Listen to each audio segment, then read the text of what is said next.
عید کے حوالہ سے ایک تحفہ آپ کی خدمت میں عرض کرنا چاہتا ہوں، وہ نہایت اہم ہے اور اسے کریں گے تو انشاءاللہ بہاریں آ جائیں گی۔ یہ میرے پاس حضرت امام غزالی رحمۃ اللہ تعالی علیہ کی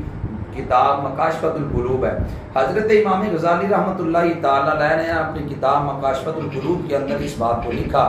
رسول رحمت صلی اللہ علیہ وسلم کا ارشاد گرامی ہے، نبی علیہ السلام نے ارشاد فرمایا جو بندہ عید کے دن 300 بار سبحان اللہ و بحمدہ پڑھے گا اور اس کا ثواب مومنین مردوں کو پہنچائے گا، فرمایا اللہ تعالیٰ ہر قبر میں 1000 نور داخل فرمائے گا، اور جب یہ بندہ خود دنیا سے جائے گا تو اللہ اس کی قبر کے اندر بھی 1000 نور داخل فرمائے گا۔ تو یہ کتنا بڑا اعزاز ہے کہ بندہ جب دنیا سے جائے تو اللہ اس بندے کی قبر میں 1000 نور داخل فرمائے۔ تو اس وجہ سے عید والے دن آپ لازمی طور پر یہ تحفہ قبول کریں کہ اس پر عمل کریں، انشاءاللہ بہاریں آ جائیں۔